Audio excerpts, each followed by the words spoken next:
Hello दोस्तों, स्वागत है आपका अपने चैनल उत्तराखंड नॉलेज हब में। दोस्तों आज हम Uttarakhand UK PSC UK triple SC सामान्य अध्ययन टेस्ट सीरीज 4 देखेंगे, जो कि परीक्षा की दृष्टि से बहुत ही ज़्यादा महत्वपूर्ण है।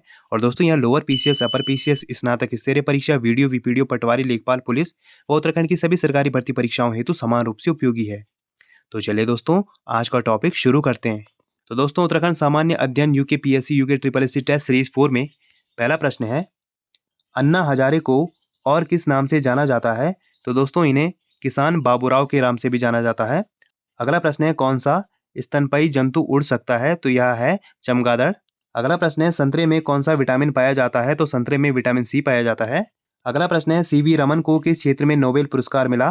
तो इन्हें भौतिक विज्ञान के क्षेत्र में नोबेल पुरस्कार मिला। अगला प्रश्न है, महिलाओं के मताधिकार से संबंधित सफ्रागेट्स मूवमेंट किस देश में चलाया गया? तो यह ग्रेट ब्रिटेन में चलाया गया। अगला प्रश्न है, नस्लवाद का अर्थ क्या होता है? तो इसका अर्थ होता है रंगभेद।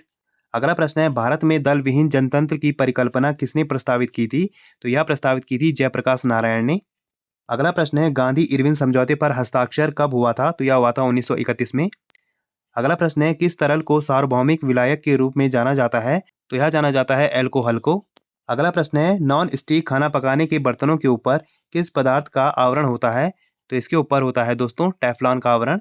अगला प्रश्न है, माइक्रोसॉफ्ट किसके द्वारा शुरू किया गया? तो यह बिल गेट्स के द्वारा शुरू किया गया। अगला प्रश्न है, फाइलेरिया किसके कारण होता है? तो दोस्तों यह मच्छर के कारण होता है। अगला प्रश्न है, लोहे को गैल्वनाज कलाई करने के लिए किस धातु का प्रयोग होता है? तो दोस्तों लोहे को गैल्वनाज कलाई करने के लिए जिंक या जस्ता का प्रयोग होता है। अगला प्रश्न है, भारत का पहला उपग्रह किसके नाम पर रखा गया है? तो दोस्तों यह आर्यभट्ट के नाम पे रखा गया है। अगला प्रश्न है, मानव की श्वसन प्रणाली का हिस्सा क्या है? तो दोस्तों यह है नाक एवं फेफड़े। अगला प्रश्न है, वसा और तेल क्या है? तो दोस्तों यह लिपिड है। अगला प्रश्न है, विटामिन सी का सबसे प्रचुर स्रोत क्या है? तो यह है आंवला।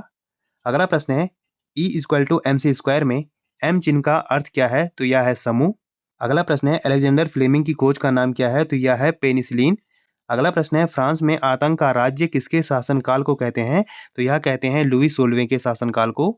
अगला प्रश्न है, गांधी जी दक्षिण अफ्रीका से भारत कब लौटे? तो यह 1915 ईस्वी में लौटे। अगला प्रश्न है, औरंगजेब की मृत्यु के पश्चात किस नेता के नेतृत्व में जाट काफी शक्तिशाली हुए? तो यह हुए थे चूड़ामन के नेतृत्व में। अगला प्रश्न है, फार्म्स वनस्पति किससे संबंधित है? तो यह अल्पाइन वन से संबंधित है। अगला प्रश्न है, किस वर्ष प्रथम पृथ्वी सम्मेलन आयोजित हुआ था? तो यह हुआ था 1992 में। अगला प्रश्न है, सिकंदर महान ने किस वर्ष भारत पर आक्रमण किया था? तो इन्होंने 326 ईसा पूर्व भारत में आक्रमण किया था। अगला प्रश्न है, 13वीं शताब्दी में किसके द्वारा किए गए शब्द का प्रयोग का तात्पर्य 16वीं शताब्दी में बाबर द्वारा प्रयुक्त शब्द के अर्थबोध के समान था? तो यह था जियाउद्दीन बर्नी के। अगला प्रश्न है, मंगोल के वंशज मुगल कहाँ के मूल निवासी थे? तो यह मध्य एशिया के मूल निवासी थे। अगला प्रश्न है, किस कला को कैलीग्राफी कहते हैं? तो यह कहते हैं सुंदर लेखन कला को। अगला प्रश्न है, राजराजेश्वर मंदिर कहाँ स्थित है? तो यह तंजावुर में स्थित है। अगला प्रश्न है, 1930 ईस्वी में बिहार में किसान आंदोलन का नेतृत्व किसने किया था? तो यह क्या था? स्वामी सहजानंद ने। अगला प्रश्न है, ब्रिटिश हाउस ऑफ कॉमन में सर्वप्रथम किस भारतीय ने आर्थिक निष्कासन सिद्धांत की भर्त्सना की थी? तो यह थे दादा भाई नेहरू जी।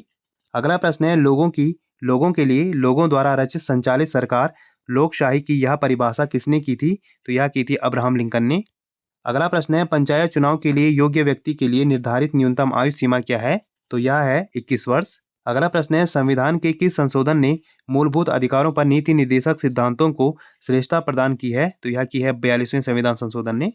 अगला प्रश्न है, दक्षिण गोलार्ध में उत्तर अयनांत किस दिन होता है? तो यह होता है 22 दिसंबर को।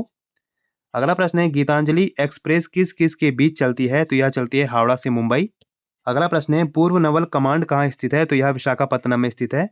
अगला प्रश्न है, दक्षिण पूर्वी रेलवे का क्षेत्रीय मुख्य कार्यालय कहाँ स्थित है? तो यह है कोलकाता में। अगला प्रश्न है, रेलवे स्टाफ कॉलेज कहाँ स्थित है? तो यह है बड़ौदा में। अगला प्रश्न है, लोकप्रिय गोपीनाथ बारदोलोई अंतर्राष्ट्रीय हवाई अड्डा कहाँ स्थित है? तो यह है गुवाहाटी में। अगला प्रश्न है, ASLV का पूरा नाम क्या है? तो दोस्तों इसका पूरा नाम है ऑगमेंटेड सैटेलाइट लॉन्च व्हीकल। अगला प्रश्न है, आकाश में उड़ते पक्षी में कौन सी ऊर्जा होती है?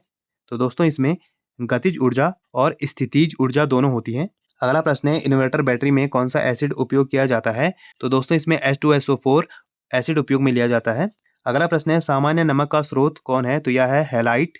तो दोस्तों इसका सूत्र है NaCl2H2O। अगला प्रश्न है, नामाटोड द्वारा कौन सा रोग होता है? तो दोस्तों इसके द्वारा फाइलेरियासिस होता है। अगला प्रश्न है भोजन का पाचन सामान्य रूप से किसमें होता है? तो दोस्तों यहाँ छोटी आंत में होता है। अगला प्रश्न है कौन सी मिट्टी को रेगुर मिट्टी कहा जाता है? तो दोस्तों यहाँ काली मिट्टी को कहा जाता है। अगला प्रश्न है भारत में प्रथम आम चुनाव कब हुए? तो दोस्तों यहाँ 1952 में हुए। अगला प्रश्न है वह अवस्था जब सचमुच में युद्ध हुआ नहीं होता परंतु युद्ध का माहौल हमेशा बना होता है उसे क्या कहते हैं? तो दोस्तों उसे शीत युद्ध कहते हैं। अगला प्रश्न है स्थायी निकाय अपने लिए राजस्व किस कर से इकट्ठा करता है? तो दोस्तों यह गृह कर से इकट्ठा करता है। अगला प्रश्न है बैंक नोट प्रेस कहाँ स्थित है? तो दोस्तों यहाँ देवास में स्थित है। अगला प्रश्न है सबसे बड़ी धमनी किस नाम से जानी जाती है? तो दोस्तों यह महाधमनी या एओर्टा के नाम से जानी जाती है। अगला प्रश्न है ब्लीचिंग पाउडर का रासायनिक सूत्र क्या है? तो दोस्तों ब्लीचिंग पाउडर का रासायनिक सूत्र है CaOCl2।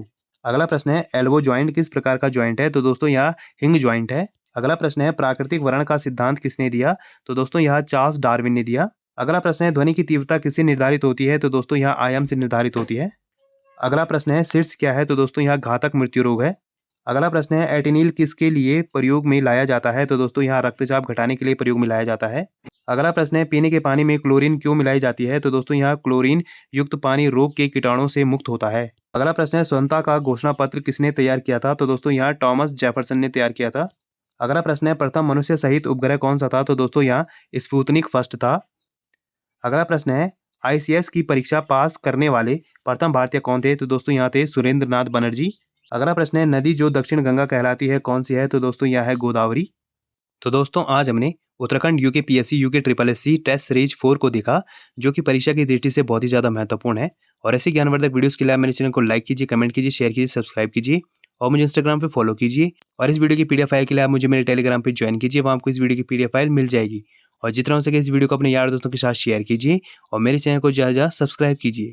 Thank you.